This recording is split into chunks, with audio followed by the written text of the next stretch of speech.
દોસ્તો મારી ગુજ્જુની મોજ ચેનલમાં આપનું સ્વાગત છે। આજના વિડીયોમાં આપણે વાત કરવા જઈ રહ્યા છીએ કે કાજલ બેનીવાને તેમના સાસરીએ જવાનું અત્યારે કેન્સલ કેમ રહ્યું, અચાનક આ પ્રોગ્રામ કેન્સલ કેમ થયો દોસ્તો, અને તેમને લેવા માટે કોણ કોણ મહેમાનો આવવાના હતા, ઘરે શું રસોઈની કેટલી તૈયારીઓ થઈ ગઈ હતી અને પછી ખબર પડી કે તેઓ નથી આવવાના અને ના જવાનું કારણ શું બન્યું દોસ્તો। અને આજે તો સંજયભાઈએ આખી થાર ગાડી જ ખોલી દીધી અને આજે તો વોશિંગ મશીનમાંથી આજે સોના ચાંદીની કંઈક વસ્તુ મળી ગઈ દોસ્તો। અને શિલ્પા ભાભીથી આજે એવી કઈ ઘટના બની ગઈ કે તેમના સાસુ અને ઘરના બધા લોકો તેમને થોડુંક વઢ્યા। અરે અચાનક તેમનાથી આ શું થઈ ગયું, આ બધું જ જાણવા મળી રહેશે તમને મારા આ વિડીયોમાં। મારી ચેનલ ઉપર નવા હોય તો ચેનલને ફટાફટ લાઈક શેર અને સબસ્ક્રાઇબ કરી દો।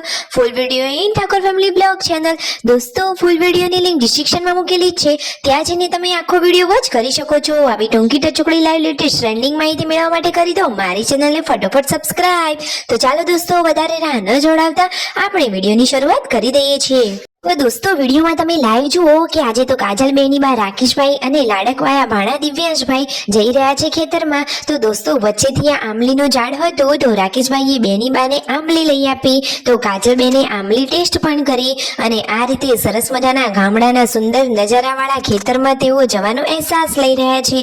જો ફાઇનલી ખેતરમાં હવે પહોંચવાની તૈયારીમાં જ છે અને તેમના મમ્મી તો અગાઉથી ખેતરમાં ગયેલા છે, તો તેમને તો ચારનો પોટલો કરી દીધો છે। અને આ બાજુ કાજલ બેનીબા અને રાકેશભાઈ આ શું લેવા જઈ રહ્યા છે, તો દોસ્તો કાજલ બેનીબા લેવા આવ્યા છે સરસ મજાની ખેતરની દેશી વરિયાળી। અને દોસ્તો જુઓ ખેતરમાં તો આ રીતે કોઈ ના કોઈ વસ્તુ તો મળી જ રહે, તો ફાઇનલી આ થેલીમાં તેઓ વરિયાળી લઈ આવી ગયા છે। આ રહી આ વરિયાળી, તેઓ થેલીમાંથી બહાર કાઢી વરિયાળીના છોગલા આપણને બતાવી રહ્યા છે।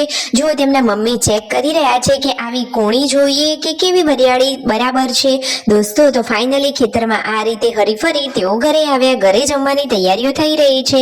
અને આ શિલ્પા ભાભી શું કરી રહ્યા છે, એ તો બેઠા છે મશીન સાફ કરવા, અને મશીન સાફ કરતી વખતે આજે આ કઈ વસ્તુ મળી ગઈ તમને ખબર છે? અરે આ સોના ચાંદીની લકી, અરે આ અસલી સોના ચાંદીની લકી છે કે એમનામ છે? તો દોસ્તો જુઓ ઘરના બધા જ લોકો ચેક કરી રહ્યા છે કે આ લકી કોની છે।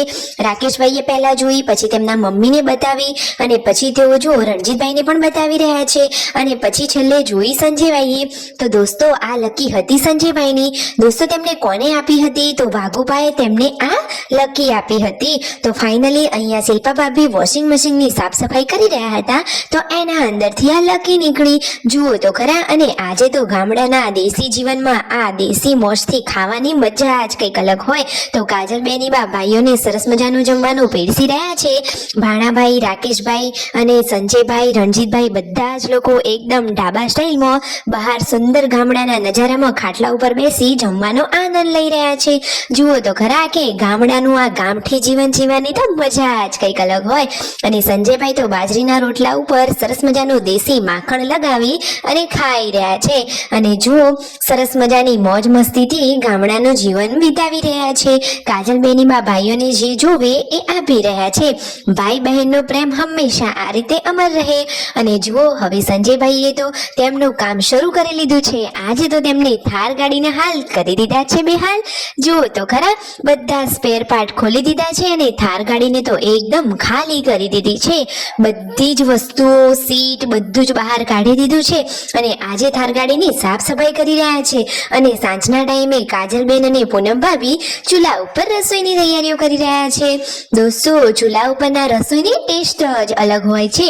કાજલ બેનીબાને આજે જવાનું હતું તેમના સાસરીએ, પરંતુ તેમને જે લેવા માટે મહેમાનો આવવાના હતા એ હવે 2 દિવસ પછી આવશે, એટલે કે આવતીકાલે દિવ્યાંશને પણ રજા છે, તો 1 દિવસ વધારે રોકાવાનું કહ્યું, એટલે કાજલ બેનીબા હાલ રોકાઈ ગયા છે અને પછી પણ શનિ રવિ આવે છે, તો કદાચ બીજા 2 દિવસ પણ રોકાઈ જશે। અને હવે પાર્વતી ભાભી અને પૂનમ ભાભી ચૂલા ઉપર સરસ મજાની મસ્ત મજાની રોટલી બનાવી રહ્યા છે। અરે દોસ્તો ચૂલા ઉપરની વસ્તુ ખાવાની તો મજા જ અલગ હોય, એનો તો આખો ટેસ્ટ જ અલગ હોય। સો દોસ્તો તમને આ ચૂલા ઉપરની રસોઈનો ટેસ્ટ ગમે છે કે નહીં, તમને ગામડિયું જીવન ગમે છે કે સિટીનું? જુઓ સરસ મજાની વાતોચીતો કરતા રસોઈ પણ થઈ જાય। અને સંજીભાઈએ સરસ મજાની થાર ગાડીની સાફ સફાઈ કરી લીધી છે અને હવે સીટ અને બધી જ વસ્તુઓ યોગ્ય રીતે ગોઠવી રહ્યા છે।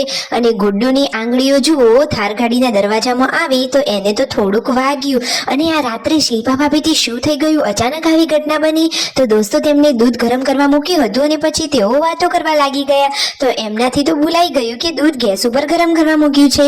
તો દૂધ તો બધું જ બળી ગયું. જો કાજલબેની બાએ હાથની આંગળીથી ટચ કરીને જોયું તો ગરમ હતું અને બધું બળી ગયું હતું. પછી પાર્વતી ભાભીએ પણ ચેક કર્યું.